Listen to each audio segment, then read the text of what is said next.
Hey, how's it? I'm Dan, and welcome to the first official gaming episode of my gaming series on this channel. If you haven't seen my initial episode where I give some context and stuff, I'd really urge you to go watch that because it gives more like context and reason to like what I'm doing here. I'm just gonna jump right into it so I don't have to cover that ground again. So I'll put a card up for that. So let's jump right into it. So as a kid, I was always interested in story. Like, obviously, I'm a huge fan of like so many different franchises like Star Wars and Star Trek and Indiana Jones and Back to the Future and Jurassic Park, and those are just the ones that come like right off my head. Terminator, Aliens. But on any given weekend morning or during the summer, you would often find me watching and consuming those shows and movies and franchises while I was also constructing intricate, convoluted storylines with all of my action figures, like all my Ninja Turtles and He-Man and my abundance of Star Trek The Next Generation figures, because that's the kind of kid that I was. Thanks, Dad. But also drawing really basic and rudimentary, but emulating like my favorite comics and writing stories. I tried to write a novel in 5th grade, which I only realized later was almost a retread of like Planet of the Apes, but I had never seen Planet of the Apes or read the book, so I don't know where that came from. And my parents had an old typewriter, like those ones that look like a suitcase when you folded it up, and I would try to write plays. So my point is, even from an early age, I was always just really interested in telling stories, even if I was just like copying or emulating or taking inspiration from the stuff that I loved. I was never wholly passive about my consumption of story and media. I was also really interested in like producing it too. So it should be no big surprise that the video games that really spoke to me the most, the ones that I gravitated to and indulged in the most, were RPGs. The hours and hours of fighting for hit points and money and everything to, bolster up your armor and your inventory and your magic points and everything was all kind of secondary to me to exploring the story and the characters and getting deeper into the lore and going through all that. I'll get into some other examples as this series goes on, but I have to start with my favorite, still to this day, even though, like I said in my previous episode, I really haven't kept up with modern examples, and I know there's a lot of great ones out there that people often tell me about that I should play. Regardless, Final Fantasy III, as it was known in America, I guess Final Fantasy VI in Japan, that will always have the most room in my heart. So as I mentioned in the first episode of the series, I got my hands on a bunch of retro systems, which I hate that term retro because it makes me feel really old. It's just like Pearl Jam and Nirvana and Metallica be considered classic rock now. It's on like classic rock radio stations and playlists and stuff. That's just grunge and metal to me. Like, it's not classic rock. Like, to me, in my generation, classic rock was what, from like the 60s and 70s. But I get it. A lot has happened. A lot has changed and evolved since I was a kid and since I played this stuff. So we'll go with the retro moniker, but with the understanding that it's not retro to me. It's just gaming. Gaming is gaming. So speaking of story, I have more stories to tell about my love for Final Fantasy III. I'm gonna go with 3 since that's what I knew. That was on the cartridge as I grew up. But let's get into that as we take a look at the game and go down a little nostalgia trip. Oh yeah. All right, it's been a few years since I got these systems, got this Super Nintendo again, and I've been trying to pick at it to play it as much as I can here and there, but I haven't really gotten that far. I mean, I've gotten farther than I did when I had that Super Nintendo. If you watch my last episode, I had a Super Nintendo in college up until I moved away from Maui in 2011. But I would love to be able to go through and beat the game again, and we'll go look and see where I've left off. But it's really been a few years since it was like pre-COVID that I was able to really sit down and play this, which is ironic, I know, because you'd think I'd have more time for gaming over COVID, but for some reason I didn't. Okay, so here's where I left off. I was 16, almost 17 hours in. Had a pretty good lineup. Level 23. Had almost 893 hit and magic points. It's doing okay. But man, this music. So I sat down with a tape recorder.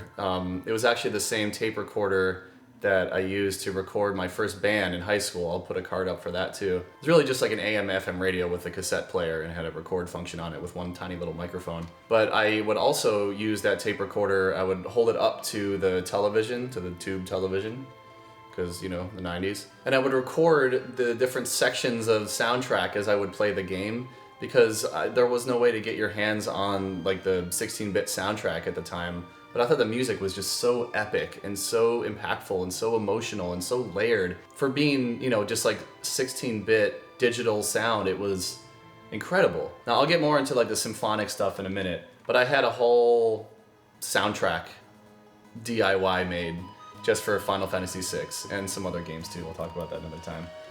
Oh man, I don't even remember where I was or what I was doing. Okay, fighting like first off. Okay, do I even remember how to do anything? It's been years. I'm just gonna fight for now. Let's see what we got. Oh yeah, the Blitz. Oh man, I don't remember. I gotta go look at all the... Okay, so, yes, I remember that... Oh yeah, the auto crossbow for Edgar, he would like hit everybody. And then of course we have Sealy. Okay, so I don't know about pronunciations. Yay. Hey, I got some money. I don't know about pronunciations. I'm probably gonna pronounce everybody's name wrong. Because I remember, and there was debate among my friends and me, like, was it Celes, was it Celis, was it Keeles, Kellet, you know, and there's like Cyan or Cayenne or whatever. I don't care. I'm just gonna go with what I did as a kid.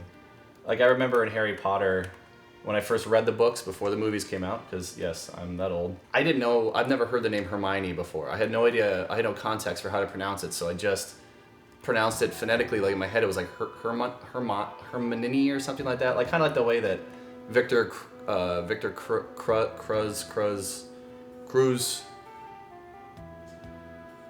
the Quidditch player in book 4, like kind of like the way he pronounced it, it was how I heard it in my head. And then when the movies came out and it was Hermione, I was like, oh that's how you say that, okay. So I don't know, I mean some of the names in here, like, you know, Edgar and stuff, easy, but some of them I have no idea. Hi. Yeah, look what the Empire's done to it. Okay, so I'm still in the world, like the original world, not the world of Ruin. Haven't got that far yet. But I think I was trying to find something. I got the airship. The airship is somewhere out there. Oh, I love little dogs fighting. Like, these graphics are incredible to me. So I know it's like super simple, and you know they're just like these little squares walking around. You know, their eyes are just like a pixel, but they were able to make these things so emotive and have so much characterization just through like their costume design and their colors. You know, and even like when they make little faces and their arms moving out. Like, I was totally swept up in this. It was not playing a video game to me, it was like being in a story, and that's what I loved about RPGs, was like being in the immersed at, you know, in the story. And I know that's why a lot of people, you know, prefer this kind of game playing. Buy, what's there to buy? Oh, I already have all this stuff. Ooh, I don't have a trident. Why don't I have a trident? Should I get a trident? Nope, it doesn't, it's not good for anybody. I guess I already had that. Okay, you know what? I probably have already been to this town before I saved my game last time, which was, again, like years ago, so I don't even know if it's worth trying to do anything substantial. Let's just go poke around town for a second, and then we'll go see what else is out here.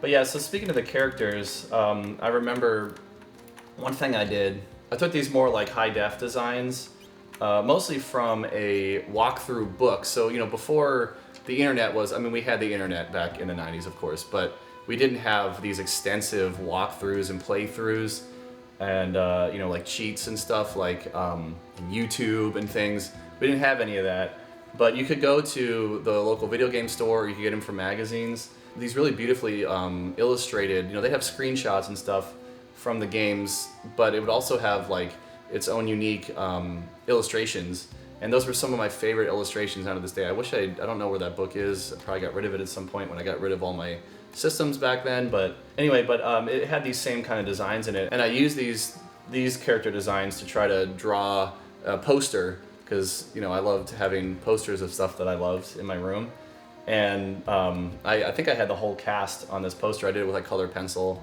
I don't know where it ever happened to it. I don't even know if I have like a backup copy of it on my hard drive or anything, but I had done a you know, a character lineup poster with all the characters. All right.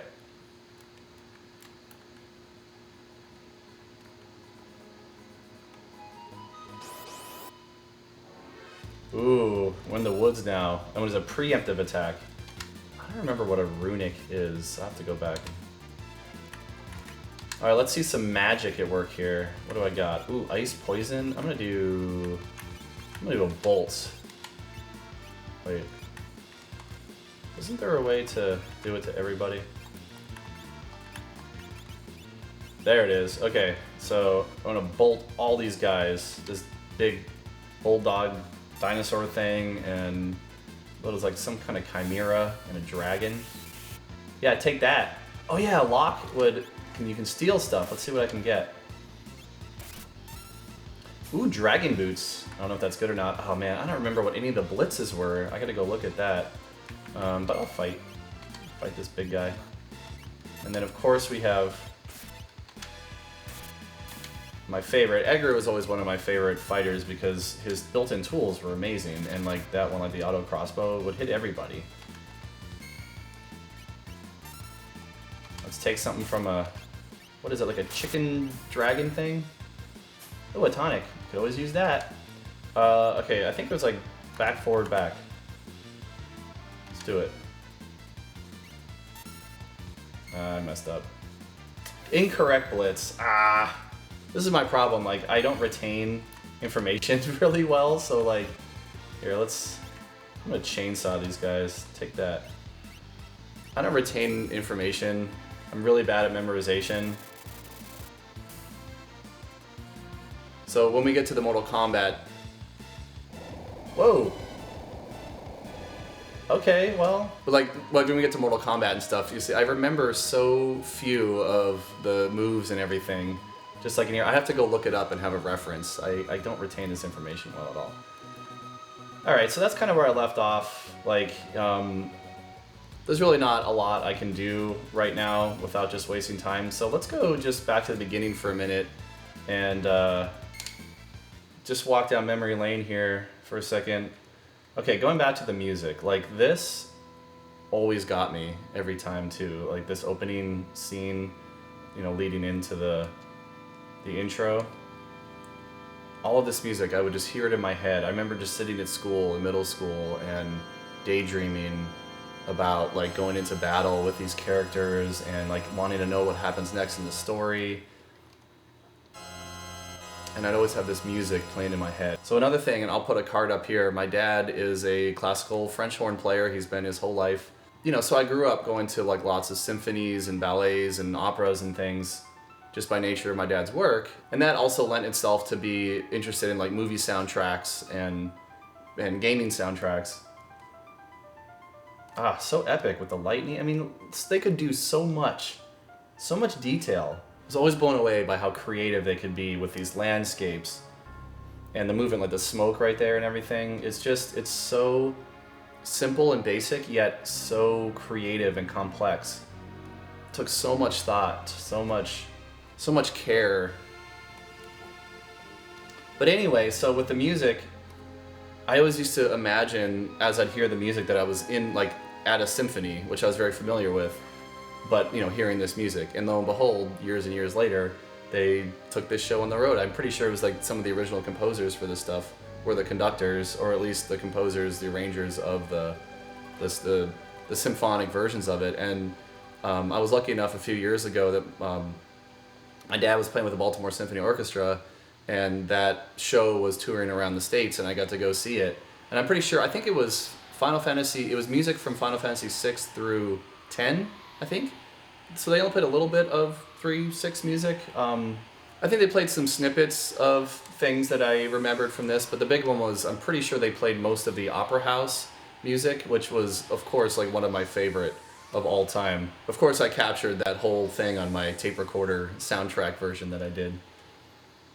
Alright, so we've established what's going on. Oh man, this music right here too. It's so epic and so somber and like it just,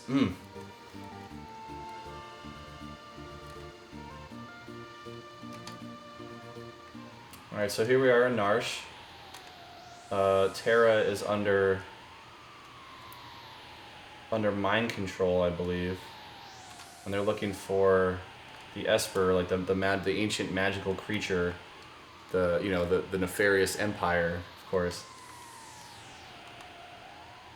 But I mean, even, you know, like with the way this starts out, there's so much mystique and mystery. It's so, oh yeah, the magic tech stuff. Get it. I can use magic, but I don't know if I have any. Do I have any? Oh, I do. I have 5 magic points, so we might as well, since I'm not going to save this game anyway.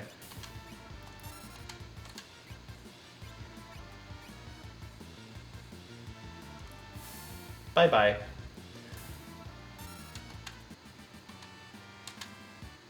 Hey, I gained a level. Nice. That was easy, my first fight. Let's see where we're at here.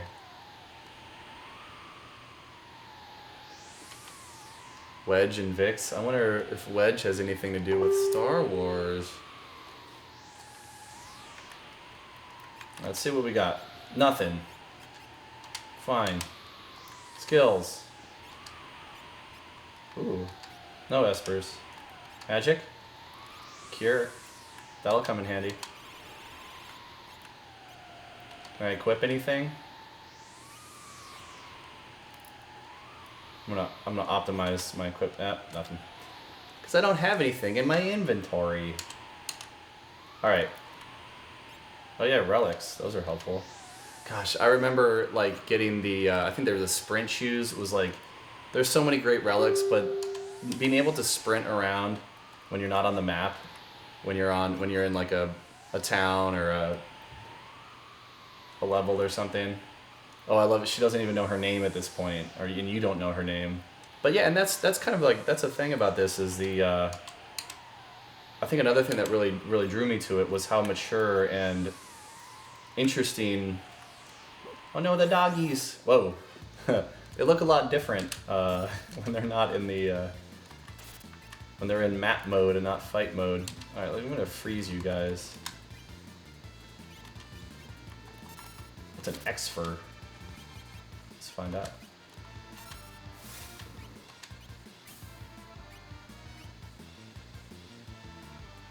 But yeah, like the storytelling and the character stuff, it really draws you in because it's not just surface like good guys versus bad guys. Of course, there's a lot of that, the good versus evil stuff. You know, like Kefka is like the most evil villain that I've ever seen put to any kind of story. But they deal with some like really dark, deep stuff in here. I mean, at one point the world gets irrevocably destroyed, you know, or altered, and everybody in the world's lives are changed forever. Like there's no going back, and there's so much stuff they deal with so many different themes, and all the characters kind of have their own, you know, either like main plot like Terra. And I don't know if it's Celes. We used to say Celes or Celis or whatever. Keeles, I don't know. I'm gonna go with Celes because that's how I heard it in my head. I can't go there. Can't go there. Like Celes, I think she was a general or something in the Empire, you know, a defector, but she had done a lot of horrible things. And you know, Terra was under mind control, and she didn't even, you know, she was forced to do things she didn't want to do, and has a lot of regret over, you know, and she doesn't really know her place in the world. And then you have characters like, I don't know if it was Cayenne or Cyan. He was like some kind of magistrate or general or something. He had a castle, and his whole family was killed. And oh my gosh, the scene in the sequence with the ghost train. He has to deal with his family's, you know, demise and his part in that, and his guilt and grief and everything. It's so raw and so real, and you know, for like these little blocky characters to have that much emotional impact was just incredible to me, and it still is to this day. Like the way that they were able to craft this story around this game still blows my mind. All right, and so I can go on and on. But that's not what this series is meant to be at this point. Not a playthrough, not a walkthrough. You can find all that stuff out there already. This is just my reconnecting with this stuff and going down memory lane a little bit. I'm absolutely going to get back into playing this now that I'm making these videos and kind of giving myself an excuse to sit down and play video games more. But I think I'll wrap this one up for now. Thanks for hanging out with me as I go down this nostalgia trip. This is just the first of many to come. I'm just getting started with this, so please subscribe for more. Really appreciate you. See you on the next one.